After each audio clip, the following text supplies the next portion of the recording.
हर हर महादेव दोस्तों। हम पाइथन के सीरीज में हैं जिसमें कि हमने अभी तक काफ़ी कुछ कवर कर लिया है और इस वीडियो में हम कवर करने वाले हैं डिसीजन कंट्रोल। और ये डिसीजन कंट्रोल का पार्ट 1 होगा बिकॉज़ डिसीजन कंट्रोल एक बहुत इम्पोर्टेंट टॉपिक है। बिना इसे कवर किए हुए आप बेसिक जो प्रोग्रामिंग होता है आप उसे नहीं कर सकते। तो इस फर्स्ट पार्ट में हम समझेंगे कि डिसीजन कंट्रोल को यूज़ कैसे किया जाता है। मैं आपको कोड भी लिख करके दिखाऊँगा। तो इसी के साथ चलिए शुरू करते हैं और एक रिक्वेस्ट रहेगा आप लोगों से प्लीज़ ये आपका अपना चैनल है एमएल लॉग, इसे सब्सक्राइब कर लेना एंड इस वीडियो को लाइक कर देना एंड शेयर कर देना। तो चलिए हम देखते हैं डिसीजन कंट्रोल क्या होता है पाइथन में। तो जब भी हम कोई डिसीजन लेते हैं प्रोग्रामिंग में तो उसके लिए हम डिसीजन कंट्रोल यूज़ करते हैं। अब डिसीजन कंट्रोल जैसे हो गया कि आप कुछ लिखते हो, उसके बाद आप कहते हो कि अगर ये सैटिस्फाई होता है, हाँ ऐसा हो रहा है, तो तुम ये कुछ चीज़ों को करो और अगर ऐसा नहीं हो रहा है, तो फिर तुम कुछ और चीज़ों को करो, इस तरीके से। जैसे कि मैंने यहाँ पे एक एग्जाम्पल भी दिया है, if hungry then eat otherwise don't eat. अगर आप भूखे हो तो खाना खाओ, अगर आप भूखे नहीं हो तो मत खाओ। तो ये प्रोग्रामिंग है, इसे भी हम अभी थोड़ी देर में करके मैं आपको सब कुछ करके दिखाऊंगा कि कैसे आपको करना है। नेक्स्ट चीज़ है, ये है टाइप ऑफ डिसीजन कंट्रोल। तो हमारे पास 3 तरीके के डिसीजन कंट्रोल होते हैं। मैं आपको बताता हूँ। सबसे पहले हमारे पास होता है एक इफ कंडीशन। सो अगर हम केवल इफ लगाते हैं तो आप देखो सबसे पहले हम इफ लिखते हैं, उसके बाद एक कंडीशन होता है। इसके बाद ये क्या कंडीशन होता है इसके बारे में हम नेक्स्ट स्लाइड में बात करेंगे। उसके बाद हम कोलन लगाते हैं और आप देखो इसके बाद हम एक जो है इंडेंटेशन जो है, यहाँ पे आप इंडेंटेशन देखना, यहाँ पे स्पेस है। ओके, तो इस चीज को आप ध्यान रखना, अगर आप यहाँ स्पेस नहीं डालोगे तो आपको एरर आएगा। उसके बाद देखो स्टेटमेंट 1 स्टेटमेंट 2, यहाँ पे कुछ भी हो सकता है, आप कुछ प्रिंट कर सकते हो, आप कुछ एडिशन कैलकुलेशन कुछ भी कर सकते हो। तो ये एक इफ स्टेटमेंट होता है। अभी मैं बस आपको थ्योरी समझा रहा हूँ, उसके बाद मैं ये सब कुछ आपको प्रैक्टिकल करके दिखाऊंगा तो आपको बेटर समझ में आएगा। उसके बाद हमारे पास इफ एल्स कंडीशन होते हैं जिसमें कि हम बोलते हैं इफ, यानी कि उसके अंदर हम एक कंडीशन देते हैं। तो हमारा जो पाइथन कंपाइलर है वो इस कंडीशन को देखता है। अगर ये कंडीशन सही है तो स्टेटमेंट 1 और स्टेटमेंट 2 को रन करेगा, और अगर ये हमारा जो स्टेटमेंट है ये इफ वाला ये अगर गलत हो जाए तो फिर वो एल्स ब्लॉक को रन करेगा, स्टेटमेंट 3 और स्टेटमेंट 4। उसके बाद हमारे पास होता है, ये आप देख सकते हैं, इफ एलिफ एल्स। तो इफ एलिफ एल्स में क्या होता है कि हम इसमें बहुत सारे कंडीशन डाल सकते हैं। मान लो कि यहाँ पे देखो जैसे कंडीशन 1 हो गया, अगर ये सेटिस्फाई होता है तो स्टेटमेंट 1 और 2 रन करेगा। अगर ये नहीं होता है सेटिस्फाई तो फिर ये चेक करता है हमारा पाइथन कंपाइलर कि क्या कंडीशन 2 सही है। अगर ये सही होता है तो वो स्टेटमेंट 3 को रन करेगा, और अगर ये भी गलत हो जाता है तो फिर वो आता है कंडीशन 3 को चेक करने। और अगर कंडीशन 3 भी नहीं सेटिस्फाई होता है, अगर ये सेटिस्फाई हो जाएगा तो ये स्टेटमेंट 4 को रन कर देगा, और अगर ये भी सेटिस्फाई नहीं होता है तो उसके बाद ये लास्ट एल्स वाले ब्लॉक पे आता है। तो अगर ये सारे इफ एलिफ वाले कंडीशन, अगर कंडीशन 1 कंडीशन 2 और कंडीशन 3 फॉल्स हो जाए तो ये आखिरी में जाके एल्स वाला ब्लॉक यानी स्टेटमेंट 5 को रन कर देगा। और अगर इसमें से कोई भी सही हो जाएंगे तो उसके हिसाब से जो भी आपका स्टेटमेंट है ये उसको प्रिंट कर देगा या उसको रन करेगा। अब हम देखते हैं कि हम कंडीशंस कैसे लिखते हैं। तो कंडीशन लिखने का, जैसे कि लास्ट वीडियो में हमने देखा था, कंपैरिजन ऑपरेटर और लॉजिकल ऑपरेटर। ओके, तो इसके हेल्प से हम कंडीशंस बनाते हैं। तो हम यहाँ पे आप देख सकते हो, यह ये सारी चीजों को हम यूज करते हैं। अब कंडीशन या तो करेक्ट होगा या फिर इनकरेक्ट होगा। यानी जो जब हमने लॉजिकल ऑपरेटर और को देखा था और कंपैरिजन ऑपरेटर को देखा था तो आप देख रहे थे या तो ट्रू या तो फॉल्स उसका रिजल्ट आ रहा था। तो सेम वे में यहाँ पे उस चीज का हम इस्तेमाल करते हुए कंडीशंस बनाते हैं। अब हम प्रैक्टिकल देखते हैं। प्रैक्टिकल में हम if elif if else and nested if else, ये एक चीज है जो मैं आपको बताऊंगा। ये मैंने शुरू में नहीं बताया, मैं अभी आपको बताता हूँ। ये भी एक तरीका होता है जो मैं इसे कवर करूंगा। तो हम खोल लेते हैं अपना विजुअल स्टूडियो कोड। यहाँ पे आप जो है एक फोल्डर खोल लेना एंड इसे मैं ओपन कर लेता हूँ।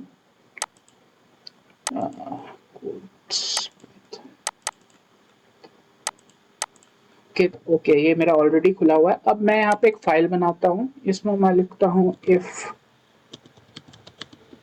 Condition in python.py। ओके, तो यहाँ पे हम देखते हैं इफ कंडीशन। तो सबसे पहले इफ कंडीशन में हमें इफ लिखना पड़ेगा। इफ जो है एक कीवर्ड है, यानी कि पाइथन ऑलरेडी जानता है कि इसका मतलब क्या होता है। अगर मैं लिखता हूँ, इससे पहले मैं एक वेरिएबल ले लेता हूँ, वेरिएबल का नाम मैं x ले लेता हूँ। अब मैं x इज इक्वल टू 10 लिखता हूँ, तो हमारा x का वैल्यू 10 हो गया। अब मैं इफ ब्लॉक के अंदर आता हूँ, इसमें मैं लिखता हूँ कि if x is greater than 5। Okay, अब देखो यहाँ पे एक बिल्ट इन फंक्शन है, और यहाँ पे आप देखो ये जो इंडेंटेशन यहाँ पे हमने लिया, ये हमारा आईडी यूज करने से ये देखो ऑटोमेटिकली ये इंडेंटेशन ले लेता है। अगर ये आप इंडेंटेशन नहीं आ रहा है तो आप टैब ऐसे यहाँ पे जाओ और यहाँ पे एक टैब क्लिक करना वहाँ पे स्टार्टिंग से, तो ये अपने आप इंडेंटेशन ले लेगा। और यहाँ पे एक बिल्ट इन फंक्शन होता है, इसका नाम होता है प्रिंट। इसे हम प्रिंट करने के लिए यूज करते हैं, स्क्रीन पे कुछ भी प्रिंट होगा। मैंने क्या कंडीशन दिया, if x is greater than 5, तो यहाँ पे हम प्रिंट करते हैं। अब देखो मैंने ये डबल कोट्स लिया, यानी कि मैं एक स्ट्रिंग प्रिंट करूंगा। यहाँ पे मैं लिखूंगा x इज ग्रेटर देन 5, जैसे मैंने ये कहा। तो आप देखो x इज ग्रेटर देन 5, हाँ x 10 है तो x ग्रेटर देन 5 है, तो ये ट्रू है। तो अगर मैं इसे रन करता हूँ, एक सेकेंड में पाइथन कंपाइलर को सेलेक्ट कर लेता हूँ। अब मैं अगर इसे रन करता हूँ, तो आप देखो x इज ग्रेटर देन 5। अगर मैं x इज ग्रेटर देन 15 कर दूं, अब इसे मैं रन करूं, तो यहाँ आपको देखो कोई आउटपुट नहीं आया। पहले x is greater than 5 output आया था, अभी कुछ नहीं आया। क्यों नहीं आया? क्योंकि हमारा जो कंपाइलर है वो लाइन बाय लाइन रन करता है। मैं समझाता हूँ आपको कैसे। सबसे पहले हमने x में 10 लिया, तो हमारा कंपाइलर जानता है जो ये x है इसकी वैल्यू 10 है। फिर मैंने इफ ब्लॉक लगाया, इफ ब्लॉक में मैंने लिखा if x is greater than 15। अगर ये ट्रू होगा तो ये इस इफ ब्लॉक के अंदर जाएगा और ये इस स्टेटमेंट को रन करेगा, और अगर ये ट्रू नहीं होगा तो ये चुपचाप बाहर आ जाएगा। तो आप देख सकते हो इसके बाहर हमने कुछ नहीं लिखा है, इस वजह से इसने कुछ प्रिंट नहीं किया। अगर अगर मैं यहाँ पे इसको 15 कर दूं, तो देखो अब अभी भी ये देखो ये बोल रहा है क्या, कुछ नहीं प्रिंट किया। क्यों? क्योंकि मैंने आपको बताया था ये कंपैरिजन ऑपरेटर में कि 15 ग्रेटर देन 15 नहीं होता। इसके लिए हमें लिखना पड़ेगा ग्रेटर देन इक्वल टू। अगर अब मैं ये लिखता हूं, तो अब देखो इसने x इज ग्रेटर देन 5 ऐसा प्रिंट कर दिया। अब इसमें मैं स्मॉलर भी लगा सकता हूँ, x इज स्मॉलर देन, मैं इसकी वैल्यू 5 ले लेता हूँ x की वैल्यू। अब मैं इसे रन करता हूँ, तो देखो अब इसने x is greater than 5 print कर दिया। इस तरीके से ये वर्क करता है। अब मैं if else condition in Python, अब मैं इफ एल्स दिखाता हूँ।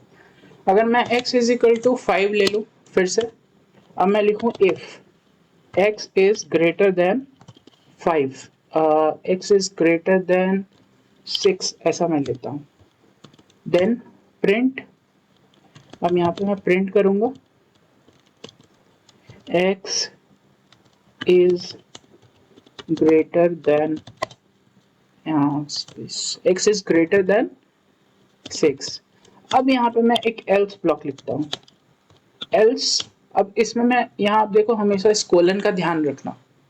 अब मैं else ब्लॉक में लिखता हूँ print x is not, x is smaller than 6। अब अगर मैं इसे प्रिंट करता हूँ, अब मैं इसे रन करता हूँ, तो देखो यहाँ पे आया x is smaller than 6।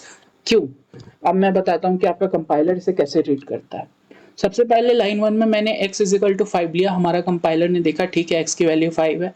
फिर उसने इफ ब्लॉक पे जाएगा, x इज ग्रेटर देन 6, नहीं x जो है वो तो 6 से छोटा है, तो वो जो है इस ब्लॉक को रन नहीं करेगा, क्योंकि यहाँ पे हमने else लिखा है। इसीलिए अगर ये ब्लॉक रन नहीं होगा तो else ब्लॉक रन होगा। तो यहाँ पे इसने प्रिंट कर दिया, फिर else ब्लॉक रन हो रहा है, x इज स्मॉलर देन 6। अब यहाँ पे आप कुछ भी अगर कोई भी वैल्यू लिखो जो कि 6 से छोटा है, अगर मैं यहाँ पे 1 लिखता हूँ, यहाँ पे मैं -1 लिखता हूँ, मैं कोई भी वैल्यू लिखूंगा तो वो हमेशा देखिए यहाँ पे हमेशा ही वो प्रिंट करेगा x इज स्मॉलर देन 6।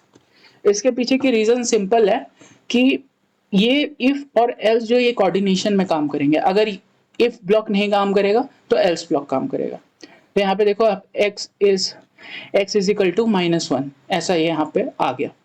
ऐसा हमने लिया था। अब अगर मैं यहाँ पे 6 से कोई भी बड़ा नंबर लेता हूँ, अगर मैं 100 लेता हूँ तो देखो ये प्रिंट कर रहा है x इज ग्रेटर देन 6। तो x की वैल्यू कभी भी 6 से बड़ी होगी तो वो हमेशा इस वैल्यू को इस लाइन को प्रिंट करेगा, और x की वैल्यू जब भी 6 से छोटी होगी तो वो इस लाइन को प्रिंट करेगा। तो इस तरीके से हम इफ एल्स यूज करते हैं। अब यहाँ पे मैं आपको दिखाता हूँ इफ एलिफ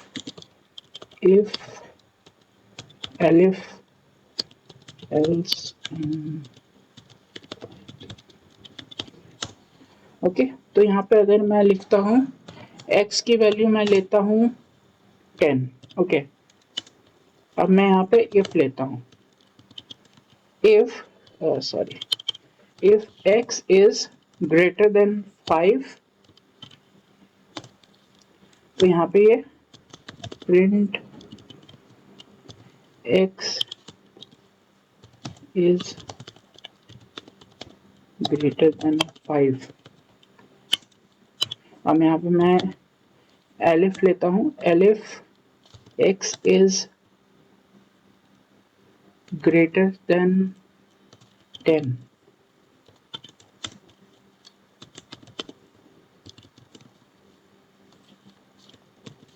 मैं इसे कॉपी कर लेता हूँ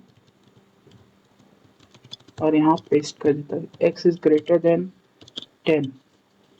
अब यहाँ पे मैं लिखता हूँ elif x is smaller than 5, print, okay मैंने कॉपी करके रखा था, x is smaller than 5, and यहाँ लास्ट में एल्स ब्लॉक लिखूंगा जिसमें मैं लिखूंगा प्रिंट रेंज अननोन। ओके, हालांकि रेंज अननोन लिखने का नहीं है, मैं यहाँ पे कुछ भी लिख सकता हूँ। मैं जैसे यहाँ पे लिख देता हूँ नंबर इज, और फिर मैं यहाँ x को प्रिंट कर देता हूँ। तो ये आप कॉमा लगा के अगर ऐसे वेरिएबल का नाम लिखते हो तो ये फिर उसको प्रिंट कर देता है। हालांकि आपको इसकी जरूरत नहीं पड़ेगी।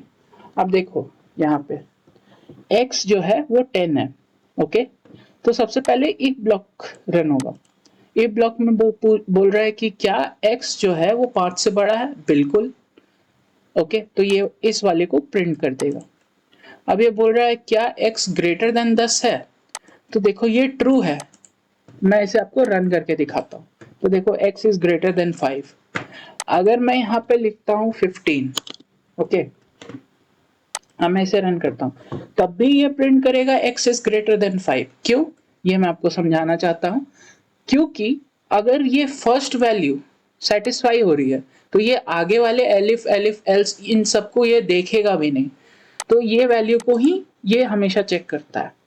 तो जैसा कि मैंने यहाँ पे आपको बताया था कि हम यूज करते हैं कंपैरिजन ऑपरेटर और लॉजिकल ऑपरेटर। तो मैंने कंपैरिजन ऑपरेटर को आपको दिखा दिया। अब मैं आपको दिखाता हूँ लॉजिकल ऑपरेटर को कैसे यूज करते हैं। तो देखो मैं लिखता हूँ x is greater than 5 and x is smaller than 10, तब ये इसको प्रिंट करेगा।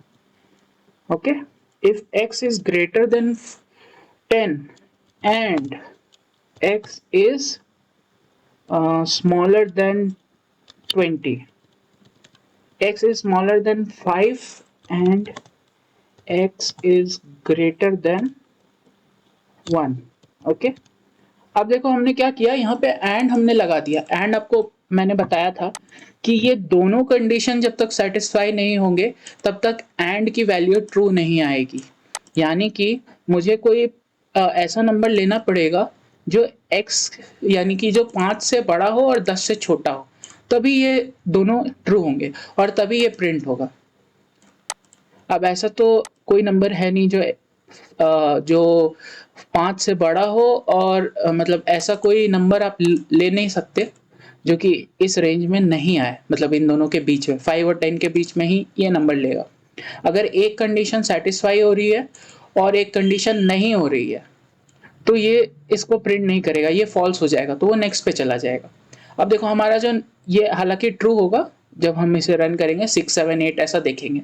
अगर मैंने यहाँ पे 10 ले लिया, ओके, यहाँ पे 10 ले लिया, ओके, तो ये तो फॉल्स हो गया। If x is greater than 5, अब यहाँ पे देखो x is greater than 10 and x is smaller than 20, तो जो भी आपका 11 और 19, 11 एंड 19 जो भी नंबर होगा ये उसके बीच में ये वाला प्रिंट करेगा। ओके, तो अगर मैं यहाँ 15 लेता हूँ तो आप बताओ कि ये क्या प्रिंट करेगा। सेम वे, ओके, ये लास्ट वाला एल्स इफ भी मैं कवर कर लेता हूँ। अब यहाँ पे मैं क्या बोल रहा हूँ, x is smaller than 5 and x is greater than 1, यानी x की वैल्यू जब 1 से बड़ी हो और 5 से छोटी हो, यानी कि 2 3 एंड 4, तब ये फिर x इज स्मॉलर देन 5 ऐसा प्रिंट करेगा। मैं यहाँ पे इसको थोड़ा चेंज कर देता हूँ, x is between 5 and 10, x is, मैं इसे कॉपी ही कर लेता हूँ ना,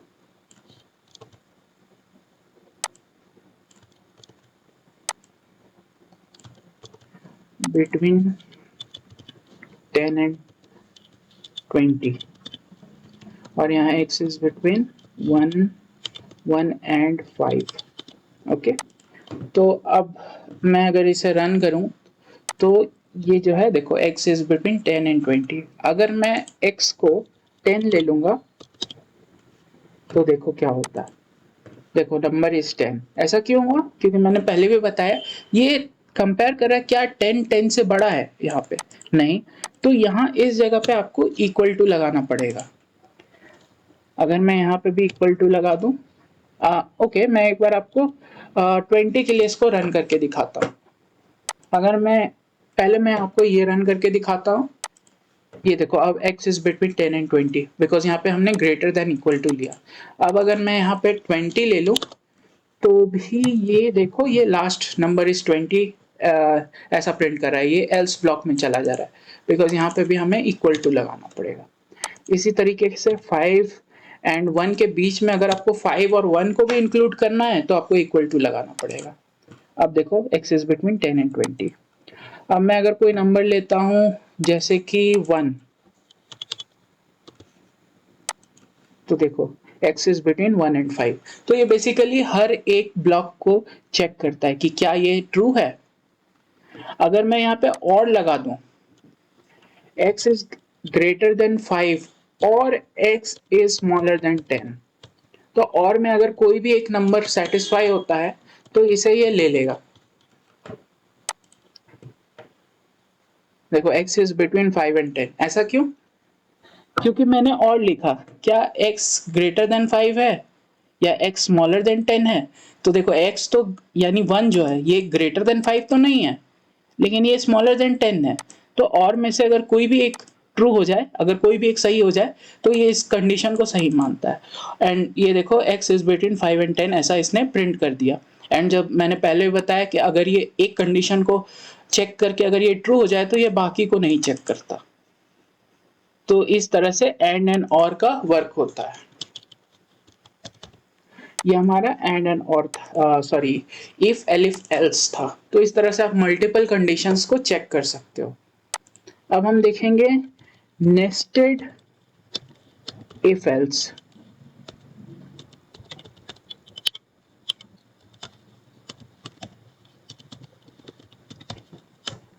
तो नेस्टेड इफ एल्स जो है मैं इसको ऐसे समझाता हूं आपको, x इज 10, ओके, यहाँ पे मैं लिखता हूं if x divided by 2 equal to 0। यहाँ देखो मैं क्या, ओ सॉरी, मैंने यहाँ पे डॉट पाई नहीं लिखा, मुझे डॉट पाई लिखना पड़ेगा तभी ये फाइल पाइथन फाइल होगी। अब मैं अगर x इफ x, अब देखो मैंने x मॉड्यूलो 2 लिखा, मैंने बताया था कि ये हम यूज करते हैं रिमाइंडर के लिए। तो अगर रिमाइंडर 0 बच रहा है यानी कि हम यहाँ चेक क्या कर रहे हैं कि ये जो नंबर है क्या ये 2 से डिविजिबल है। ओके, अब इसके अंदर हम लिखते हैं ये इफ के अंदर हम और इफ एल्स लिख सकते हैं, यही है nested if else. If x divided by 3 to 0 print x is divisible by 2 and 3। अब इसके अंदर हम एक else लिखते हैं, else यहाँ पे मैं लिखता हूँ प्रिंट x is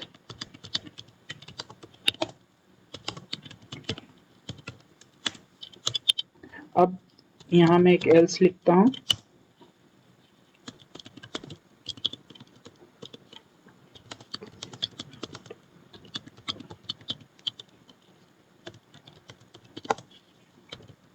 अब देखो यहाँ पे मैं इसका आपको प्रोसेस समझाता हूँ। तो सबसे पहले हम चेक करेंगे क्या x जो है, जब ये जो नंबर है ये जब हम 2 से डिवाइड करते हैं तो क्या ये पूरी तरीके से डिवाइड हो जाता है, यानी कोई रिमाइंडर नहीं बचता। अगर हाँ तो हम इसके अंदर जाएंगे, इसके अंदर हमें एक और इफ एल्स मिलेगा। अगर यहाँ पे मैं फिर से इससे पूछता हूँ क्या x जो है वो 3 से भी डिविजिबल है कंप्लीटली, अगर हाँ तो ये प्रिंट करेगा x is divisible by 2 and 3। और अगर ये फॉल्स हो जाता है तो हम यहाँ का एल्स ब्लॉक जो है प्रिंट, यहाँ पे हम फिर प्रिंट कर देंगे x is divisible by 2 only. Okay, तो इफ के अंदर हम आए तो उसके बाद फिर से हम इफ एल्स उसी तरीके से चेक करेंगे कि अगर ये कंडीशन सही हुआ तो इफ रन होगा, फॉल्स हुआ तो एल्स रन होगा। अब देखो ये तो इफ के अंदर का इफ एल्स हो गया। अब इसके बाहर निकलो तो जो हमारा पहला इफ था उसके साथ हमने भी एक और एल्स लिखा है। यहाँ पे आप इंडेंटेशन देख रहे हो हमने कैसे इंडेंटेशन दिया है और कैसे प्रिंट के बाद भी इंडेंटेशन दिया है। तो आप चाहे कितना भी इफ के अंदर इफ एल्स लिख लो तो आपको इंडेंटेशन का ध्यान रखना है। और अगर आप यूज कर रहे हो VS कोड तो इसकी एक अच्छी बात यह है कि देखो अगर मैं यहाँ इंडेंटेशन हटा देता हूँ तो ये देखो यहाँ पे एरर भी दिखाने लगता है, ये देखो रेड लाइन आ गया। तो मैं टैब दबा के वापस इंडेंटेशन को कर देता हूँ। ओके, तो ये जो इफ वाली कंडीशन है इसका भी एक लास्ट में एल्स है। तो अगर शुरू में ही नंबर 2 से डिविजिबल कंप्लीटली नहीं होगा तो ये इसके अंदर जाएगा ही नहीं, ये फॉल्स हो जाएगा और ये यहाँ एल्स पे आ जाएगा और यहाँ प्रिंट कर देगा x is not divisible by 2। अब चलिए मैं इसे रन करके दिखाता हूँ। अब देखो x is divisible by 2 only, हमने 10 लिया था तो क्या हुआ 10 जो है क्या 2 से कंप्लीटली डिविजिबल है, हाँ ट्रू। तो हम इसके अंदर आए, इसके अंदर हमने चेक किया क्या x जो है वो 3 से कंप्लीटली डिविजिबल है, नहीं। तो फिर हम एल्स ब्लॉक जो है ये x is divisible by 2 only ऐसा हमने प्रिंट कर दिया। अब अगर मैं यहाँ पे लेता हूँ 6, ओके, तो देखो क्या होगा x is divisible by 2 and 3। ये कैसे हुआ 6, सबसे पहले हम इफ चेक करेंगे, इफ क्या x जो है यानी 6 जो है वो 2 से डिविजिबल है, हाँ। तो हम इस वाले ब्लॉक के अंदर घुसे। ओके, अब यहाँ पे हम चेक करते हैं क्या जो 6 है वो 3 से डिविजिबल है, हाँ।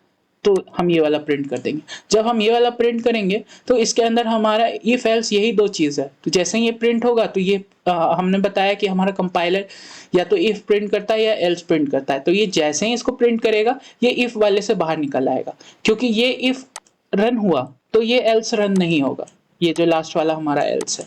और क्योंकि ये वाला इफ रन हुआ इस वजह से ये अंदर वाला एल्स रन नहीं होगा।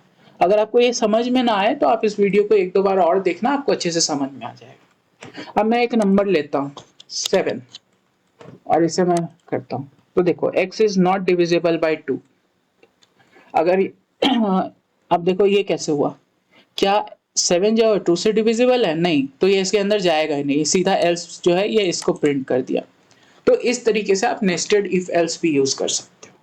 हालाँकि नेस्टेड इफ एल्स की ऐसी कोई ज़रूरत नहीं है। आप जैसे एक्स ये आप यहाँ पे भी डायरेक्टली लिख सकते हो। अगर मैं इसे यहाँ पे जाऊँ और एंड दिस लिखूँ, तो देखो ये सेम चीज़ हो गया।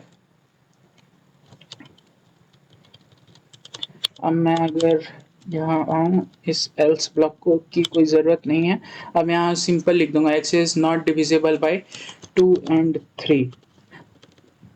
तो यहाँ पे आप देख सकते हो जो हमने एक इम्पॉर्टेंट वो है, लाइक लोग बोलेंगे आप ऐसे कर सकते हो यहाँ पर यहाँ पे हमने क्या खोया, हम यहाँ पे चेक कर रहे हैं क्या x 2 से डिविजिबल है और x 3 से डिविजिबल है। तो यहाँ पे हम ये नहीं बता सकते कि x जो है क्या 2 से डिविजिबल है और 3 से नहीं है, ये वाला हम नहीं बता सकते।